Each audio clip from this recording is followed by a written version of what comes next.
કૃષ્ણને એમ થયું ઘરે ગોળી ફૂટી, પણ કૃષ્ણે વિચાર કર્યો માર તો પડવાનો ત્યાં જ, માં માર્યા વિના મૂકશે નહીં. માખણ લઈને વાંદરાને મેળ્યા ખવડાવવા. 60 ભેગી 62 જે થવાનું એ થાય જ, તે થોડુંક પરોપકારનું કામ કરી લઈ, વાંદરાને વાખણ ખવડાવી દે. ખાંડણીઓ ઓસરીમાં, ઓસરી ઉપર ખાંડણીઓ, ખાંડણીયા ઉપર કાનુડો ચડી માખણ વાંદરાને મેળ્યો ખવડાવવા.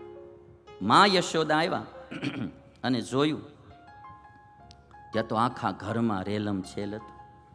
આવડી લાકડી લીધી માએ, લાકડી લઈને કાનુડાની પાછળ પડ્યા. આગળ કાનો ને પાછળ માં.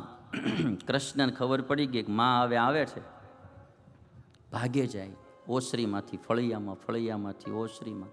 એટલી માને દોડાવી, કાનુડો હાથમાં આવે જ નહીં. માં પરસેવે રેબઝેબ થઈ ગઈ. ત્યારે કાનુડાને એમ થયું કે હવે માં થાકી ગઈ છે, લાય હું એને હાથમાં આવી જાઉં. અને ત્યારે કાનુડો માની હાથમાં આવી ગયો. ભાગવતની આ કથા મને તમને એમ શીખવાડે કે હું તમે એમ ભગવાનને એમ ધારીએ કે મારી પુરુષ પ્રયત્ને હું ભગવાનને પકડી લઉં, એમ ભગવાન પકડાતા નથી. જ્યારે માણસની ઉપર ઈશ્વરની કૃપા થાય ત્યારે ઈશ્વર હાથમાં આવે. નાયમાત્મા પ્રવચનેન લભ્યો ન મેદયા ન બહુના શ્રુતેન. કાનુડો હાથમાં આવી ગયો. માએ એક દોરડું લઈ કાનુડાના પેટ ઉપર બાંધ્યું કે આને હું ખાંડણી આરે બાંધી દઉં, સજા દઉં. તો યશોદાએ દોરડું લઈ અને કાનુડાના પેટ ઉપર બાંધ્યું. જ્યારથી યશોદાએ કાનુડાના પેટ ઉપર દોરડું બાંધ્યું ત્યારથી એનું નામ દામોદર પડ્યું. સંસ્કૃતમાં દોરડાને દામ કહેવાય, દોરડાને દામ કહેવાય, પેટને ઉદર કહેવાય.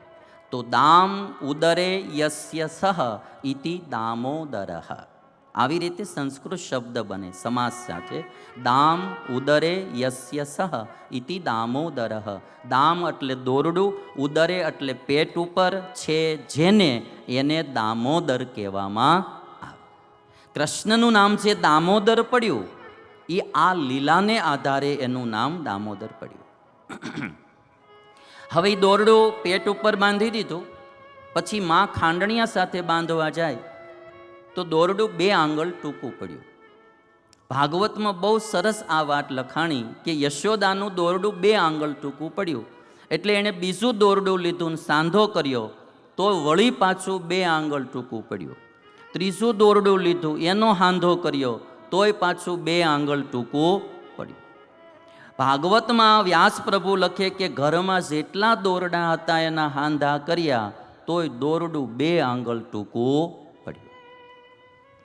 આ ઘટના મને તમને બધાને શીખવાડે કે આ દુનિયામાં તમે ગમે એટલું બળ કરો, 30 તારીખ આવે ને એટલે 2 આંગળ ટૂંકું પડતું હોય.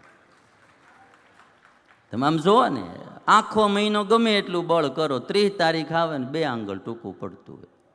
અને આખું વર્ષ ગમે એટલી મહેનત કરીએ, ધનતેરસ આવે ને ત્યાં 2 આંગળ ટૂંકું પડતું હોય. એકાબીજાને ફોન કરતા હોય, પડ્યા 500, પડ્યા 1000, એકાબીજા પાસે આમ માંગતા હોય. એટલે આ સંસારનું ચક્ર તમે જુઓ ને આખું એ રીતનું છે. અહીંયા કોઈનું ક્યારેય પૂરું થયું નથી, અહીંયા બધાને ટૂંકું જ પડતું હોય. અને એક વાત તમને આમ ગમશે જ, એમાં કંઈ વાંધો નહીં, ઘરના માણસો છો એટલે. બાકી રિયાલિટી એવી છે કે અહીંયા નાનાને ઓછું ટૂંકું પડે છે ને મોટાને વધારે ટૂંકું પડે છે. આ બહુ રિયાલિટી છો પાછી તમારે. નાનાને ઘટીને કેટલા ઘટતા હોય, 500-1000 રૂપિયા ઘટતા હોય, અને ઓલાને કરોડો ઘટતા હોય. એટલે અહીંયા સંતોષ વિના કોઈને પૂરું થવાનું છે નહીં ને કોઈને પૂરું થયું પણ નથી. એટલે એક ચીજ મારે ને તમારે બધાએ શીખવી રહી કે જે મળ્યું છે એમાં મોજ માણવી, પ્રગતિ કરવા મહેનત જરૂર કરવી પણ બળતર્યા ન કરવી. બધું આપણા હાથમાં છે જ નહીં, બરાબર. અમારા વક્તાઓ હોય ને તો એની આમાં કંઈ ખાલી રૂપિયાની વાત નહીં. એટલે તો અમુક એની માટેના આખા પ્લાનિંગ કરી રાખ્યા હોય કે ઓડિયન્સ ઓછું ન થવું જોઈએ એમ. વક્તાને હું સૌથી મોટો ભય હોય ખબર, કે શ્રોતા જો ન આવ્યા તો આપણું મોડું દેખાય.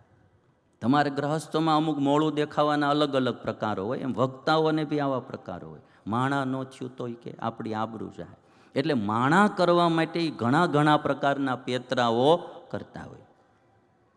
તો હું અમારે સર્વમંગલ સ્વામીને એક દિવસ કહેતો હતો, મેં કીધું જો આ દુનિયામાં એક હરખું કોઈનું ક્યાંય ચાલતું હોતું નથી. આ વધારે માણા હોય તો વધારે, ને ઓછું હોય તો ઓછું, એમાં ચિંતા શું કરવાની હોય ભલામણ.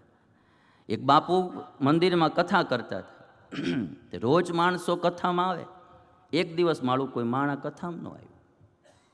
કથામાં ન આવ્યું એટલે સવારે થયું 8-9 વાગી ગયા, પણ કોઈ માણસ જ ન આવ્યું. બાપુ ઢીલા થઈને બેઠેલા. એમાં એક જણો રોજ મંદિરની અગાશીમાં કબૂતરને ચણી નાખવા માટે આવે, અને આ વખતે આમ જોયું ને તે માણા કોઈ આવેલું જ નહીં. 2-5 જણા ભાવલા બેઠા હતા, બીજું કોઈ નહીં, માણા જ નહીં. બાપુ ઢીલા થઈ ગયેલા. ભાઈએ પૂછ્યું, બાપુ કેમ ઢીલા પડી ગયા? તો કે કોઈ માણા ન આવ્યું. બાપુને કે બાપુ એમાં ચિંતા શું કરવાની, જો કે હું રોજ કબૂતરને ચણ નાખવા આવું છું. ઝાઝા હોય ઝાઝી નાખું, થોડા હોય થોડી નાખું, એમ તમારે ઝાઝા કબૂતર હોય ઝાઝી નખાય, થોડા હોય થોડી નખાય, આમાં ચિંતા શું કરવાની હોય? એ કબૂતરની ચણ નાખવા વાળાને સમજાણું, એ ઘણીવાર બાપુ ન સમજાય ભાઈ. એટલે સંતોષથી જીવવાનું. દુનિયામાં ભગવાને આપણી કેપેસિટી કરતાં ઘણું વધારે આપ્યું છે, આમ માનીને જીવવું જોઈએ. આપણી યોગ્યતા કરતાં ભગવાને ઘણું વધારે દીધું, ઘણું સારું દીધું.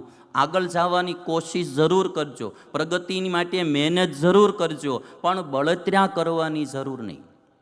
અને કોઈનું જોઈને ખોટું દુઃખી થવાની જરૂર નહીં. આપણે આપણી મોજમાં જિંદગી જીવવી. બાજુવાળાને આટલું થઈ ગયું ને ઓલાને આટલું થઈ ગયું ને એ કાંઈ જોવાનું નહીં. આપણે નહોતું એના કરતાં ઘણું સારું થઈ ગયું ને જલસા કરો ને ભલામણ. ખોટી ચિંતા શું કર્યા કરવાની? અને મોડું ને સારું ને એમાંય બહુ માથાકૂટ ન કરતા. મોડું દેખાય, આ દેખાય, તે દેખાય, જે હોય એમાં બધું સારું જ દેખાય. એ આપણી બધી માન્યતા હોય. આમ હોય તો હું કોટ પહેરીને લગ્નમાં જાઉં તો જ મારું સારું, એવું કાંઈ ન હોય. લેંઘા કંપનીમાં સારું જ લાગે. હા, એટલે એવું કંઈ ન હોય કે આમ હોય તો જ સારું લાગે. એટલે જો ના સ્વામિનારાયણ ભગવાને છે ને અમને બધાને કેવા સુખ્યા કરી દીધા, એક જ હરખા કપડાં પહેરવાના. અમે જો 15-20 જણા રહીને એક જ હરખા પહેરવાના. આમાં કેવું સારું, નહીંતર જો અલગ અલગ પહેરતા હોય ને તો હું જરાક કદાચ હારા પહેરું, મોટો માણા કહેવાઓ એટલે, તો આવડા પાછા હેઠા બેઠા હું કે એને એક્ઝામના પેન્ટ પહેરવા છે ને અમને હાદા લઈ દેવા છે, આ ડખો થાય. બરાબર? આમાં એક જ હરખા, એક જ ટાંકામાં બધાને ફાડવાના. બરાબર? અને વળી પાછું કેવું કે આ સિલાઈ કરવાની હોય ને ગમે એનું ગમે પહેરીને વયો જાય, લાંબુ ટૂંકું થાય જ નહીં. ભેગા હુકવવાના. બરાબર? અટાણે ઓઢીને બેઠા છે ને સાંજે આનું આ ઓઢીને હુઈ જાવું. હાથ લૂસો હોય તો આમ જ ખાલી કરવાનું રહે, તરત લૂસાઈ જાય, કોઈને ખબર ન પડે ક્યાં હાથ લૂસ્યા. એક્સ્ટ્રા રૂમાલની જરૂર નહીં. માથે ટકા કરાવી નાખ્યા સ્વામિનારાયણ ભગવાને.